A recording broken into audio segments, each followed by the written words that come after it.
विद्यार्थ्यांनो सप्रेम नमस्कार। आज आहे 8 ऑक्टोबर। आजच्या दिवसापर्यंतच्या महत्त्वपूर्ण चालू घडामोडी आपल्याला बघायच्या आहेत। व्हिडिओ काळजीपूर्वक बघा। ज्या गोष्टी इम्पॉर्टंट वाटतील त्या नोटबुकमध्ये देखील आपण नोट डाऊन करून घेऊ शकता। व्हिडिओला सुरुवात करूयात। सर्वात पहिला प्रश्न आहे, ऑक्टोबर 2025 मध्ये केंद्रीय मंत्रिमंडळाने मंजूर केलेल्या बायोमेडिकल रिसर्च करिअर प्रोग्रामच्या तिसऱ्या टप्प्यासाठी एकूण किती बजेट वापर करण्यात आले? याचा राईट आन्सर आहे ऑप्शन बी 1500 कोटी रुपये। तिसऱ्या टप्प्यासाठी एकूण खर्च 1500 कोटी आहे, ज्यामध्ये जैव तंत्रज्ञान विभागाद्वारे 1000 कोटी, वेलकम ट्रस्टद्वारे 500 कोटी योगदान दिले आहे। हा कार्यक्रम सुरुवातीच्या करिअर आणि इंटरमिडिएट फेलोशिप, सहयोगी अनुदान आणि संशोधन व्यवस्थापन प्रणाली मजबूत करण्यास समर्थन देईल। प्रश्न 2,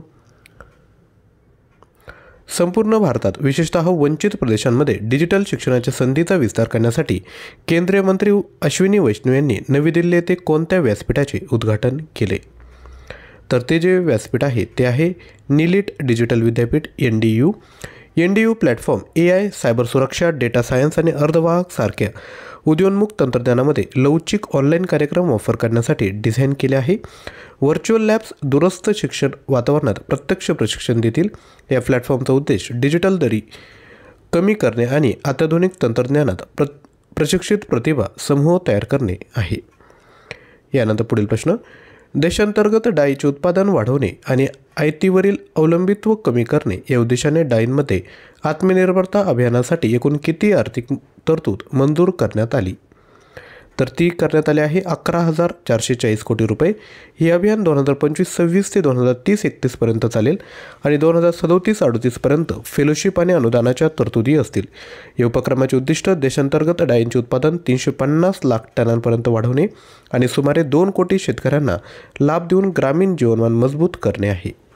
यानंतर पुढील प्रश्न, कोणत्या प्रसिद्ध हिंदुस्थानी शास्त्रीय गायक आणि पद्मविभूषण पुरस्कार विजेत्यांचे 1 ऑक्टोबर 2025 रोजी वयाच्या 89व्या वर्षी निधन झाले?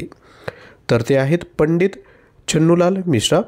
छन्नूलाल मिश्रा यांचा जन्म 1936 मध्ये आजमगड येथे झाला आणि ते ख्याल, ठुमरी, दादरा, चैती, कजरी आणि भजनातील योगदानासाठी ओळखले जात होते।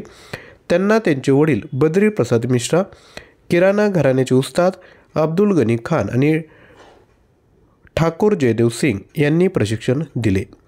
यानंतर पुढील प्रश्न, सप्टेंबर 2025 मध्ये एकूण GST संकलन किती होते? ज्यामध्ये मागील महिन्याच्या तुलनेत 9.1% वाढ आणि 1.5% वाढ झाली। राईट आन्सर आहे ऑप्शन बी 1.89 लाख कोटी। GST 2.0 दर सुसूत्रीकरणाची अंमलबजावणी असूनही GST संकलनातील वाढ देशांतर्गत वापरात वाढ दर्शवते।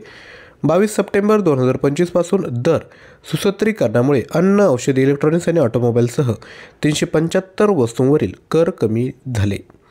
यानंतर पुढील प्रश्न, प्रश्न 6, युनियन बँक ऑफ इंडियाचे व्यवस्थापकीय संचालक आणि मुख्य कार्यकारी अधिकारी म्हणून कोणाची नियुक्ती करण्यात आली? तर ती करण्यात आली आहे आशिष पांडे यांची। आशिष पांडे हे यापूर्वी बँक ऑफ महाराष्ट्राचे कार्यकारी संचालक होते, तर कल्याण कुमार हे पंजाब नॅशनल बँकेत कार्यकारी संचालक होते।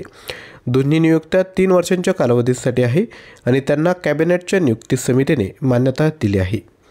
यानंतर पुढील प्रश्न, 2025 मध्ये सामाजिक सुरक्षिततेतील उत्कृष्ट कामगिरीसाठी कोणत्या देशाला प्रतिष्ठित आंतरराष्ट्रीय सामाजिक सुरक्षा संघटना पुरस्काराने सन्मानित करण्यात आले?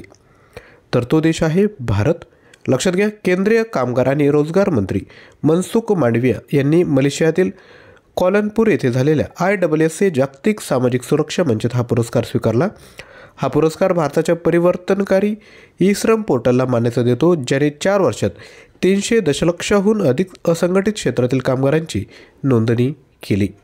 यानंतर पुढील प्रश्न, भारतातील गुणवत्तेवर आधारित भरतीच्या शताब्दीनिमित्त केंद्रीय लोकसेवा आयोगाने 100 वर्ष कधी पूर्ण केली?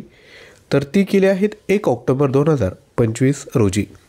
UPSCची स्थापना ऑक्टोबर 1926 मध्ये भारत सरकार कायदा 1919 अंतर्गत झाली आणि 1950 मध्ये भारतीय संविधानानुसार ती एक संवैधानिक संस्था बनली। संपूर्ण भारतातील नागरिक सेवा आणि प्रशासकीय भूमिकांसाठी गुणवत्तेवर आधारित भरती करणे हे त्यांचे मुख्य ध्येय आहे।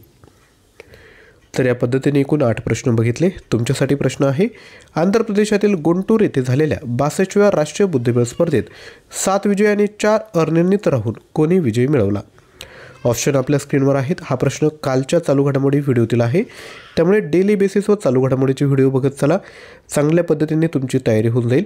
या प्रश्नाचं जे उत्तर आहे आपण ते रात्री 10 वाजता व्हिडिओ शॉर्टच्या माध्यमातून देणार आहोत, त्यामुळे चॅनलला सबस्क्राईब करा आणि शेजारी असणाऱ्या बेल आयकॉनला क्लिक करा आणि आपण ऑप्शन गेस करून खाली कमेंट करू शकता। थँक्यू।